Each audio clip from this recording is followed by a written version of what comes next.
శ్రీ గురుభ్యో నమః. మనము పతంజలి యోగ సూత్రాలను చూస్తున్నాం కదా. అందులో యమ నియమాలు గనుక మనం పాటిస్తే మన జీవితం చాలా ప్రశాంతంగా ఉంటుంది అని చెప్తున్నారు కదా. అయితే అసలు ఈ యమ నియమాలు అనేది ఏంటనేది ముందు మనం చూద్దాం. నియమంలో 5 విషయాలు ఉంటాయంట. అలాగే యమ అనే దాంట్లో 5 విషయాలు ఉంటాయి. యమ అనే దాంట్లో 5 విషయాలు ఏంటో మనం చూద్దాం. ఒకటేంటట, అహింస. అంటే హింస చేయకపోవడం అనే అర్థమే కాదు. దాని అర్థము అంత డైరెక్ట్గా లేదట. ఏమని, చంపకపోవడమే అహింస అని అంటే అలా కాదు అంటున్నారు. ఒకవేళ ఎవరైనా ఒక చెంప కొట్టారనుకో, రెండో చెంప కూడా చూపించేసి కొట్టేయండి అనడం అహింస అంటే అది కూడా కాదు అంటున్నారు. మరి ఏంటండి అహింస అంటే? ఏం చేయాలట? ఎదుటివాడు కనుక తప్పు చేస్తూ ఉంటే ఆ తప్పుని మనం సరిదిద్దడం కోసము వాడిని కొట్టినా, లేదు ఇంకా చాలా తప్పు ఎక్కువ చేసిన వాడు అయి ఉన్నాడు, ఏదో తీవ్రవాది అయి ఉన్నాడు, అలాంటి వాడిని చంపినా సరే అది హింస కాదు అవుతుందంట, అది అహింస అవుతుందంట. అంటే మనకి అర్థం అవ్వడం ఒకటి, అది నిజానికి జరుగుతుంది ఒకటి. ఎందుకంటే ఏదన్నా ఒకటి జరిగింది అంటే ఆ విషయం మీద ఆధారపడే మన మనం చేసే పని హింస అహింస అనేది చెప్పబడుతుంది అని చెప్పడం అన్నమాట. ఇప్పుడు ఏదో మన భారతదేశ సరిహద్దులు ఉన్నాయి, అక్కడ మరి ఇక్కడ మన సైనికులు ఉన్నారంటే శత్రు సైన్యం వాళ్ళని అందరిని చంపుతున్నారు. మరి చంపుతున్నారంటే నిజంగా వాళ్ళకి ఏమన్నా పర్సనల్గా ఒకరికొకరు తెలిసి వ్యక్తిగతమైన కక్షలా కాదు, కేవలం ఆ సరిహద్దు దాటి వాళ్ళు వస్తే మనకి రక్షణ ఉండదు కాబట్టి మన కోసం వాళ్ళు అక్కడ చంపుతున్నారు. అంటే అక్కడ చంపడం అనేది హింస అని అని మనకి అనిపించిన నిజానికి అది అహింస. ఎందుకంటే వాళ్ళు వస్తే మనకి రక్షణ ఉండదు, ఆ తర్వాత వాళ్ళు హింస చేయబోతున్నారు మన మీద, కాబట్టి ముందే అడ్డుకున్నారు. అలాగే దగ్గరే కృష్ణుడుండి కృష్ణుడే అర్జున్ని చంపమని చెప్తారు కదా. మరి హింసే అయితే ఒకరిని చంపడం కృష్ణుడు ఎందుకు చెప్తారు? చెప్పరు కదా. కానీ అక్కడ అలా అనలేదే. అర్జున్ ఏమంటారు, అక్కడ ఎవరైతే ఉన్నారో వాళ్ళందరూ, ఎవరినైతే కృష్ణుడు చంపించాడో వాళ్ళందరూ తప్పు త్రోవలో వెళ్ళిన వాళ్ళు. ఎక్కువ ఎవరైతే తప్పు త్రోవలో వెళ్ళారో వాళ్ళంతా ఎక్కువ మందిని ఒక చోట గ్యాదర్ చేసి అందరినీ కలిపి యుద్ధం అనే పేరుతో కృష్ణుడు అర్జున్ చేత చంపించాడు. అక్కడ ఏమంటున్నారు, నువ్వు దుర్మార్గులను చంపుతున్నావు తప్పితే అక్కడేదో నువ్వు కేవలం హింస చేయాలని పక్కోని చంపాలని నువ్వు చంపడం లేదని చెప్పి కృష్ణుడు ప్రేరేపించాడు. అక్కడ హింసను ప్రేరేపించాడంటే కాదు, దుర్మార్గులను చంపడము వలన హింస అవ్వదు, అది అహింస అవుతుందని శ్రీకృష్ణ పరమాత్ముడే మనకి చెప్పాడంట. అలాగే ఇప్పుడు డాక్టర్లు ఉన్నారు, వాళ్ళు ఏం చేస్తారు, ఎవరికైనా ఆపరేషన్ చేయాలంటే అక్కడ మరి ఆ శరీరాన్ని వాళ్ళు కట్ చేస్తారు, కుట్లు వేస్తారు, లేకపోతే రక్తం అది వస్తూ ఉంటుంది, లేకపోతే ఇంజెక్షన్స్ కూడా రకరకాలుగా ఇచ్చి వేరే వేరే ట్రీట్మెంట్లు ఇచ్చి దానివలన పేషెంట్కి చాలా నొప్పి బాధ కలుగుతూ ఉంటుంది. కలిగినా సరే మరి అలా హింస పెడుతున్నారు అంటామా? కాదు. ఆయన అలా చేస్తేనే ఆ తర్వాత శరీరం సరిగ్గా అయ్యి ఏ అయితే రోగి ఉన్నాడో ఆ రోగం నుండి విముక్తి అవుతాడు. కాబట్టి ఏం చేశావు అనేది కాకుండా ఏమి చేశావో దానికి వచ్చే ప్రతిఫలాన్ని బట్టే అది హింస లేదా అహింస అనేది తెలుస్తుంది అని చెప్తున్నారనమాట. ఇదేమంటున్నారు, ఇది ఒక మానసికపరమైన ఆలోచన, దీన్ని శారీరక దృష్టితో చూడకూడదు. ఇప్పుడు ఇవేం చెప్తున్నారో ఇవన్నీ నిజంగా మనం శారీరకంగా చూస్తే అమ్మో డాక్టర్ ఏదో ఆ కాలిలాగా కట్ చేసేస్తున్నాడు, కష్టపెట్టేస్తున్నాడు. అలాగే ఒక అమ్మ ఉందనుకుందాం, పిల్లోడు సరిగ్గా చదవట్లేదు, అమ్మ ఎంతసేపు బాగా చదువునాను అంటుంది, ఒక్కడు కొడుతుంది గట్టిగా. కొట్టినప్పుడు అమ్మో పిల్లోని కొట్టేస్తుంది చంపేస్తుంది అంటామా? అనము. అవన్నీ శారీరకంగా మనకి వేరేగా కనిపించిన మానసిక ఆలోచన ఏమొస్తుంది, ఈమె అలా గట్టిగా కొడుతుంది, పిల్లోని కంట్రోల్ చేస్తుంది కాబట్టి ఖచ్చితంగా రేపొద్దున పిల్లోడు మంచి మార్గంలోకి వెళ్తాడు అనేది అర్థమవుతుంది. ఇవన్నీ ఏమంటున్నారు, మనసుకి అర్థమయ్యేవే తప్పితే శారీరకంగా మనకి అర్థమయ్యేవి కాదని చెప్తున్నారు. రెండోది ఏంటంటే సత్యము. సత్యము అంటే నిజం చెప్తూ ఉండాలి. నిజం అని దేన్ని అంటారట? ఏదైతే శాశ్వతంగా ఉంటుందో అదే సత్యము అంటారట. అశాశ్వతమైంది సత్యము అయితే కాదు. అయితే ఈ నిజము ఏదో గొప్పకి నలుగురు మెచ్చుకుంటారు, నేను ఎప్పుడు నిజమే చెప్పేస్తాను అని చెప్పేసి అందరిలోనూ ఎలా పడితే అలాగా నిజము చెప్తున్నానని ఏదో పక్క అతన్ని కించపడుతూ మనం మాట్లాడేమనుకో, అది మళ్ళీ సరి అయిన నిజమని అనిపించుకోదు, అది సత్యం అని అనిపించుకోదు. ఎందుకంటే నువ్వు నిజమే చెప్పినా నలుగురిలో ఒక వ్యక్తి గురించి నువ్వు అలా చెప్పినప్పుడు, అతన్ని కించపరిచినప్పుడు అతని మనసు గాయపడుతుంది కదా. అలాగా మాట్లాడుకుదంట. మనము చెప్పే సత్యము కొంచెం ప్రియంగా ఉండాలి, అప్రియంగా ఉండకూడదు. అలాగని ఒక వ్యక్తి నిజంగానే వాడికి తెలుసో తెలియకో తప్పు మార్గంలో వెళ్తున్నాడు, వాడికి నువ్వు తప్పు మార్గంలో వెళ్తున్నావు అని ఆ నిజాన్ని అతనికి తెలియచెప్పాలంటే అతన్ని వేరేగా పిలిచి ప్రియంగా మాట్లాడుతూ, నువ్వు ఇలా చేస్తే రేపొద్దు నీ జీవితంలో తప్పుగా వెళ్ళే ఇలా తప్పు త్రోవలో వెళ్తే నీ జీవితంలో ఏవైనా కష్టాలు రావచ్చు అని అతనికి అర్థమయ్యేటట్టు ప్రియంగా చెప్పడం ఒకటైతే, నలుగురి మధ్యలో వీడు ఇలాంటి వాడు, ఇలా తప్పు చేశాడు, అది ఇది అని చెప్పి గాయపరచడం ఒకటవుతుంది. కాబట్టి ఆ రెండో రకమైన లాగా మనము చేయకూడదట. సత్యం పలకాలి అంటే సత్యం ఎప్పుడు పలకాలో అది కూడా తెలుసుకొని పలకాలి. ఏ రకంగా పలకాలో అలా పలకాలి. కొన్ని సందర్భాల్లో అక్కడ మనం నిజం చెప్పడం వలన ఎవరికైనా ఏదైనా వాళ్ళు శారీరకంగానో మానసికంగానో కష్టపడతారనుకున్నప్పుడు అక్కడ మౌనం వహించడమే మంచిదంటారు. ఎక్కడ పడితే అక్కడ మేము నిజం చెప్పేసామండి అని చెప్పేసి పక్క వాళ్ళకి కష్టం కలిగేటట్లు మాట్లాడకూడదు. దీనికి ఒక ఉదాహరణ కూడా చెప్తారు కదా. ఒక ఆవు అలా వెళ్తుందంట, వెళ్తుంటే ఆ ఆవుని చంపడం కోసమని ఒకళ్ళు వెనకాట్ల పరిగెడుతున్నారు. అప్పుడు ఆవు తప్పించుకొని ఒక ముని దగ్గరికి వెళ్తుంది. ఒక ముని ఎక్కడో తపస్సు చేసుకుంటుంటే ఆ ఆశ్రమంలోకి వెళ్తుంది. ఆయన కళ్ళు తెరిచి చూస్తారు, ఆవు వెళ్ళి అలాగా ఆశ్రమం లోపలికి వెళ్ళిపోయి ఎక్కడికో దాక్కుంది. అయితే వెనకట్లే ఆవుని చంపడానికి వచ్చాడు. మరి ఈయన నేనేదో తపస్సు చేసుకునేవాడిని కదా, నేనెందుకు అబద్ధం చెప్పకూడదు అని నిజం చెప్పేస్తాను, అదిగో ఆవు అక్కడ ఉంది తీసుకెళ్ళి చంపే అని అన్నారనుకో, ఇతనికి సత్యదోషమా ఏం పట్టుకుంటుంది? ఆ సత్యమే చెప్పినా సరే ఆ సత్యదోషం లాగానే పట్టుకుంటుంది. ఎందుకంటే నువ్వు చెప్పిన ఈ తప్పు వలన ఏమవుతుంది, వాడు వెళ్ళి ఆవుని చంపుతాడు. గోహత్య పాపం చుట్టుకోవడానికి నువ్వు ఒక రీజన్ అయిపోయావు, నువ్వు ఒక కారణం అయిపోయావు. అందుకని అక్కడ ఏమంటున్నారు, అయితే అసలు మౌనంగా ఉండడం, లేదంటే వేరే వైపు అటు వెళ్ళిందేమోనయ్యా అనడం, అలాగ ఒకటి అసత్యం చెప్పినా తప్పులేదు అంటున్నారు. ఎందుకంటే ఇక్కడ జరిగే గోహత్య కన్నా నువ్వు ఒక అబద్ధం చెప్పినా నీకు సత్యదోషం ఏమి రాదు అని చెప్తున్నారు. ఎందుకంటే గోవుని నువ్వు రక్షిస్తున్నావు. అలాగా ప్రతిదానికి నేను నిజం మాట్లాడేస్తానని చెప్పేసి సందర్భం సమయం లేకుండా ఎదుటి వాళ్ళనో లేకపోతే ఎదుటి ప్రాణికో కష్టం కలిగేటట్టు మనం చెప్పకూడదు అనమాట. ఒకవేళ నలుగురిని రక్షించడం కోసమైనా మనం ఒకవేళ ఒక చిన్న అబద్ధం చెప్పిన దానికి అసత్యదోషం ఏమి మనకి రాదు అని చెప్తున్నారు. అది కూడా ఇవన్నీ ఏంటి, మన జీవితంలో ఎప్పుడూ మనం చేసే పనులు అనమాట. అప్పుడు ఎలా ఉండాలి మనకి చెప్తారు కదా. ఈ యమనియమాలు మనల్ని 24 గంటలు మనం ఉపయోగించే వాటిల్లోనే వస్తాయి అంటారు. మన జీవితంలో వస్తూనే ఉంటుంది. నిజం అనేది ఎప్పుడూ మాట్లాడుతూ ఉండాలి, అసత్యం జోలికి వెళ్ళకూడదు, అసత్యం అనేది పలకూడదు, ఎప్పుడు సత్యం చెప్తూ ఉండాలి. కానీ కొన్ని దగ్గర మాత్రము అసత్యం చెప్పకూడదు అనుకుంటే కనీసం మౌనంగా ఉండాలి. కానీ నేను ఎప్పుడు నిజం చెప్తున్నానని చెప్పేసి నిజాలు చెప్పి వేరే వాళ్ళకి కష్టం కలిగించే పనులు చేయకూడదు. అది 2. ఇంకా 3వ దానికి వస్తే అస్తేయము అంటే దొంగతనం చేయకుండా ఉండడం.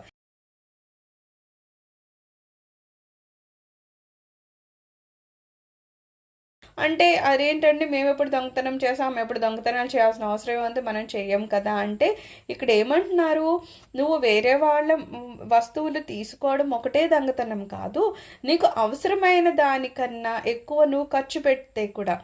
అంటే మనకి ఒకసారి చెప్తారు, భీముడికి నరకానికి వెళ్ళాల్సిన అవసరం పడుతుంది. అక్కడ భీముడు అడుగుతాడు, ఎందుకు నాకు నరకం ఇస్తున్నారు అంటే, నువ్వు ఒక 100 మంది తినే భోజనాన్ని తినేవాడివి, అయితే తప్పేంటి, మేము రాజులము, మా అన్నమే కదా మేము తిన్నాము, తప్పేంటి అని అడుగుతాడు భీముడు. అడిగితే అప్పుడు అంటారు, ఇక్కడ ప్రకృతి అంట ప్రతి వ్యక్తికి, పక్షులు అవని ప్రతి దానికి దాని వంతు ప్రకృతి ఆహారం ఇస్తూ ఉంటే ఒక వ్యక్తి 100 మందివి తినేసాడనుకో, మిగిలిన 99 మందికి కావాల్సిన ఆహారము అక్కడ తగ్గుతుందని కాదు, కానీ ఆ వాళ్ళకి లేకుండా నువ్వు తినేసావు, అంతే కదా. ఇప్పుడు ఏదన్నా మనం ఒక మార్కెట్కి వెళ్ళాము, అక్కడ ఎందుకో షార్టేజ్ ఉంది, కొన్ని ఉన్నాయండి, ఏదో 100 బస్తాలే ఉన్నాయండి అన్నప్పుడు బాగా ధనవంతుడు ఏం చేస్తాడు, ఒక 50 బస్తాలు ముందే వేయించేసుకొని తీసుకుని వెళ్ళిపోతాడు. ఆ తర్వాత 50 మిగులుతాయి, అటు ఉన్న లేనోళ్ళు కొంతమంది కొంటారు, ఇంకో 100 మంది వచ్చేసరికి 50 మందికి మిగిలే, ఇంకో 50 మంది మరి ఖాళీ చేతులతో వెళ్ళిపోయారు కదా. అలాగా ప్రకృతి కూడా మనల్ని బట్టి ప్రకృతి మనకి కొంత ఆహారాన్ని అది అందిస్తుంది. అయితే అందులో మనం ఏం చేస్తాము, ఎంత కావాలో కన్నా డబ్బులు ఉన్నాయనో లేకపోతే అవసరం ఉన్నా లేకపోయినా ఎక్కువ మిగుల్చుకోవాలనే ఆలోచనతోనో మొత్తానికి మనం అవసరానికన్నా ఎక్కువ తీసుకెళ్తాం. ఇంకో రకంగా చెప్పాలంటే కొన్ని కంపెనీ వాళ్ళు ఏం చేస్తారు, ఫ్రీగా ఇస్తూ ఉంటారు. కరెంట్ అని, నీళ్ళని అవన్నీ ఇస్తూ ఉంటే కొంతమంది కనీసం స్విచ్లు కూడా ఆఫ్ చేయరు, ఎందుకంటే కరెంట్ ఫ్రీగా వచ్చింది కదా అని. వీళ్ళ ఉద్దేశం ఏంటి, మనకి బిల్ రావడం లేదు కదా, మనకేం డబ్బు ఖర్చు అవడం లేదు కదా అనుకుంటారు. కానీ నువ్వు అంత కరెంటు వాడుతున్నప్పుడు ఇంకెవరికో అది షార్టేజ్ అవుతుంది కదా. కరెంట్ ఎందుకు అసమాడిపోతూ ఉంటుందంటే ఇంకోళ్ళు ఎవరో ఎక్కువ వాడేస్తూ ఉంటారు, ఇక్కడికి అంత సరిగ్గా రాదనమాట. అలాగా మనం వనరులని మన డబ్బులే ఉన్నాయి అనుకునో లేకపోతే ఏదో ఫ్రీగా వస్తున్నాయనో మన అవసరానికన్నా ఎక్కువ వాడేసామనుకో ఏమవుతుంది, అవన్నీ మనము తప్పుగా వాడినట్టు లేకపోతే మనం వాటిని దొంగతనం చేసిన లెక్క వస్తుందంట. అందుకని ఏం చెప్తున్నారు, నువ్వు ఎప్పుడైతే ఈ సమాజంలోకి వచ్చావో, పుట్టినప్పుడు ఏంటి ఒక్కడవే వస్తున్నావు కదా, నీతో పాటు ఏమైనా డబ్బులు తెచ్చుకుంటున్నావా లేకపోతే నీకు కావాల్సిన ఆహారాన్ని తెచ్చుకున్నావా, ఏం తెచ్చుకోలేదు. మరి నువ్వు వచ్చాక నువ్వు ఇంత పెద్దవాడు అవుతున్నావంటే నీకు మీ అమ్మ కానీ, ఆవు పాలు కానీ, రైతు పండించిన పంట కానీ, సమాజం కానీ అన్నీ సహకరించాయి కాబట్టి నువ్వు ఇంత పెద్దవాడు అయ్యావు. మరి అలా సమాజం దగ్గర నువ్వేదో తీసుకున్నప్పుడు మరి ఎదురు ఇవ్వాలి కదా. అమ్మ నీకు పాలు పెట్టి పెంచింది అంటే మరి అమ్మకి ఎదురు నువ్వేమిస్తావు, ఒక సమయం వచ్చాక మళ్ళీ వాళ్ళని మనం జాగ్రత్తగా చూసుకోవాలి. తల్లిదండ్రులను జాగ్రత్తగా చూసుకోవడం వలన ఏమంటున్నారు ఇక్కడ, పితృయజ్ఞం అవుతుంది అని చెప్తారు. మనకి రోజు పంచయజ్ఞాలు చేయమని చెప్తారు కదా. అది ఎందుకు అలా చెప్తున్నారంటే మనం వాళ్ళ దగ్గర కొంత తీసుకున్నప్పుడు ఎదురు ఇవ్వడం కూడా మన కర్తవ్యమే అవుతుంది. అలాగా మనము ఎదురు తీర్చిన వాళ్ళం అవుతాం. లేదు వాళ్ళే వాడేసుకున్నాము అంటే అక్కడ కూడా ఏమవుతుంది, దొంగతనంతోనే లెక్క అంటున్నారు. నువ్వు తీసుకున్నావు, ఎదురు ఇవ్వడం లేదు, మరి దొంగతనం కన్నా కేవలం డబ్బులు తీసుకున్నావు లేకపోతే ఏదో బట్టలు ఒకటే తీసుకుని లేకపోతే వాటిని తెలియకుండా దొంగిలిస్తున్న దొంగతనమా అంటే అలా కాదు. నువ్వు వేరే వాళ్ళని ఏ రకంగా వాడుకున్నా సరే మళ్ళీ ఎదురు వాళ్ళకి అవి ఇవ్వకపోతే అది కూడా దొంగతనం అయిపోతుంది. అందుకని మనం ఏం చేస్తామంట, ఒకటి పితృయజ్ఞం చేస్తామంట. ఎలా అయ్యో చూసేది అంటే తల్లిదండ్రులు ఉన్నంతసేపు వాళ్ళని బాగా చూసుకోవడము, ఆ తర్వాత వాళ్ళు ఎప్పుడైతే లోకాలకి వెళ్ళిపోతారో అప్పుడు వాళ్ళకి చేయాల్సిన పితృకర్మలు అవి చేయడమును. అలాగే దేవయజ్ఞం అంటే ఏంటి, దేవతలు యొక్క అనుగ్రహం వలనే కదా మనం ఇంత సుఖశాంతులతో బ్రతుకుతున్నాము. అందుకని ఆ దేవతలకు సంబంధించిన పూజలు, పునస్కారాలు, యజ్ఞాలు అవన్నీ మనం చేస్తూ ఉండాలంట. ఆ రకంగా వాళ్ళకి మనము దైవయజ్ఞం చేస్తున్నాం. తర్వాత బ్రహ్మయజ్ఞం అంటారు. అంటే ప్రాచీన గ్రంథాల పరిచయం అందరికీ కలిగించాలి అంట. మనము మన ఋషియజ్ఞం అని కూడా అంటారు దీన్ని, బ్రహ్మయజ్ఞము, ఋషియజ్ఞము. వాళ్ళు ఇన్ని మనకు అందించారు కదా. ఈరోజు మనం భగవంతుని గురించి ఏమైనా తెలుసుకుంటున్నాం అంటే వాళ్ళు అందించిన వాళ్ళని. మనగ్గా మనము ఏదన్నా ఒక స్తోత్రం చేయగలం, ఒక శ్లోకం చేయగలం, మనగ్గా మనం ఏం చేయలేం. వాళ్ళు అందించినవి చదవడం ద్వారా భగవంతునికి మనము ఆనందాన్ని, తృప్తిని కలిగించగలుగుతున్నాం. కాబట్టి మరి వీళ్ళకి ఎలా అంటే మనము ఏమన్నా చేయగలము అంటే కేవలం వాళ్ళ శ్లోకాలు చదివినా సరే వాళ్ళు తృప్తి చెందుతారంట ఋషులు. ఋషి యజ్ఞం అలా ఉంటుంది. ఆయన అందించింది మనం చదివి రేపొద్దున్న దాన్ని మన తర్వాత తరాలకు కూడా అందించాలంట. పిల్లలకు కూడా ఈ శ్లోకాలని, ఈ పుస్తకాలని, ఈ వేదాలు, పురాణాలు అన్నీ అందించాలంట. ఆ రకంగా వాళ్ళకి మనము మన కృతజ్ఞతని తెలుపుకోగలుగుతామన్నమాట. తర్వాత సమాజయజ్ఞం అంటారు, లేకపోతే మానుషయజ్ఞం అంటాం కదా. అంటే ఇతర మనుషులకు కూడా అందరికీ తినడానికి ఉంటుందని, బట్టలు ఉంటాయని, డబ్బులు కూడా ఉంటాయని అనుకోవడానికి లేదు. కొంతమంది కొన్ని ఉండకపోవచ్చు కదా. అలాంటి వాళ్ళకి మనము ఏ రూపంలో అయినా సరే, అన్న రూపంలోనో లేకపోతే ఏదో పుస్తకాలు కావాలో, బట్టలు కావాలో, వాళ్ళకి ఏం కావాలో ఆ రకంగా కూడా మనం ఏదో ఒకటి చేస్తే కూడా మనిషి యజ్ఞము అవుతుందంట. ఇంకా లాస్ట్గా ఏం చెప్తున్నారు, కేవలము మనుషులు, దేవతలు లేకపోతే ఋషులు దగ్గరికి వచ్చి వదిలేసారా, భూతయజ్ఞము మనతో పాటు ఇంకా అక్కడ ఇంకెవరున్నారు, పక్షులు ఉంటున్నాయి, కుక్కలు లేకపోతే జంతువులు ఇన్ని ఉన్నాయి కదా, మరి అవి కూడా బ్రతకాలి కదా, అవి కూడా బతకాలి. కాబట్టి ఖచ్చితంగా మనము ఎప్పుడైతే ఎలా అయితే మనం తింటామో అలాగే వాటికి కూడా కాసింత ఎంత మనం ఇవ్వగలుగుతామో అంత రోజు వాటికి కూడా అన్నం అది పెడుతూ ఉండాలన్నమాట. ఆ రకంగా భూతయజ్ఞం కూడా చేయమంటున్నారు. ఇవన్నీ చేయడం వల్ల ఏమవుతుందంట, మనము దొంగతనం చెయ్యని వాళ్ళతో సమానమవుతామంట. దొంగతనం అంటే కేవలము తెలుసుకొని తీసుకోవడమే కాదు, తెలియకుండా కూడా మనం అవన్నీ ఉపయోగించుకుంటున్నాము, వాటికి తిరిగి మనం ఏమి ఇవ్వకపోతే అది కూడా దొంగతనంతో సమానము. ఇందులోని ఇంకొకటి ఏం చెప్తారంటే, ఎవరైనా మనకి ఏదో ఇస్తున్నారు, ఏదో వాళ్ళ అభిమానం కొద్ది మనకి ఒక 1000 రూపాయలు ఎంతో ఇస్తున్నారు, నిజంగా మనకు అప్పుడు ఒక 500 రూపాయలు కావాలి, ఇంకో 500 మనకు అవసరం లేదనుకో, వాళ్ళకి అదే చెప్పాలంట, అమ్మ నాకు 500 ఇస్తే చాలు, నాకు 500తో పని అయిపోతుంది, ఇంకా 500 ప్రస్తుతం నాకు అవసరం లేదని చెప్పి తిరిగి ఇవ్వచ్చట. నీకు ఎంత అవసరమో అంత తీసుకుంటే అది దొంగతనం కాదు, కానీ అవసరానికన్నా ఎక్కువ తీసుకుంటే కూడా అది దొంగతనంతో ఈక్వల్ అవుతుంది. ఇవన్నీ ఏమంటున్నారు, శారీరకంగా మనకి అర్థం కానివి, మనసుతో మాత్రమే అర్థమయ్యేవి అని చెప్తున్నారు.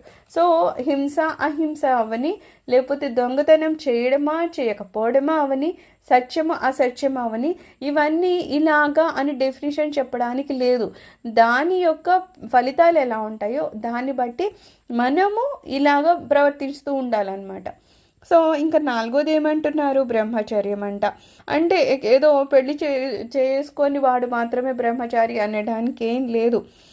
అయితే ఏమంటున్నారు, ఆత్మనిగ్రహం అంటున్నారు. చాలామంది సాధన మొదలు పెడతారో వాళ్ళు ముందు ప్రిఫరెన్స్ ఇచ్చేది దేనికి అంటే బ్రహ్మచర్యానికి అనమాట. ఎందుకంటే ఎవరైతే ఎంత ఎక్కువ బ్రహ్మచర్యం పాటిస్తారో వాళ్ళల్లో వాళ్ళ శక్తిధార అంత ఎక్కువ ఉంటుంది. ఎందుకో పెళ్లి చేసుకోరు, లేకపోతే పెళ్లి చేసుకున్నా సరే వాళ్ళు సంసారానికి దూరంగా ఉంటారు, లేకపోతే బ్రహ్మచర్యం పాటిస్తారంటే అన్నిట్లకన్నా ఎక్కువ మనలో ఎనర్జీ శక్తిని ఎక్కువ పెంచేది ఏంటంటే బ్రహ్మచర్యం అనమాట. దాని ఫలితం అంతలా ఉంటుందన్నమాట. అందుకని బ్రహ్మచర్యం అనేది చాలా ఇంపార్టెంట్. దాంతోపాటు ఏమంటున్నారు, ఇంద్రియ నిగ్రహంతో జీవించాలి. ఇంద్రియాలు కేవలము ఏదో సాంసారికమైన విషయాలే కాదు, తినడం, తాగడం, చూడడం, వినడం అన్నీ ఉన్నాయి కదా, అన్ని రకాలుగా కూడా మన ఇంద్రియాలని నిగ్రహించుకోవాలంట. దేనికి దాని విచ్చలవిడి తత్వాన్ని వదిలేయకూడదు. నేను తినేస్తానంటే ఆ తిని అని దానికి చెప్పకూడదు. దానికి కొంచెం రెస్ట్రిక్షన్స్, కొంత దాన్ని తగ్గించడం నేర్పించాలి. ఇంత తినకు, ఇంత తాగకు, ఇంత తిరగకు, ఇంత మాట్లాడకు, ఇలా దానికి ఇలా మనం ఇంద్రియ నిగ్రహాన్ని నేర్చుకోవాలంట. దానివల్ల ఏమవుతాయి, కామక్రోధ లోభ మోహ మద మాత్సర్యాలు మనలోనే ఉన్నాయి, మనం వాటిని నిగ్రహించుకోవాలి.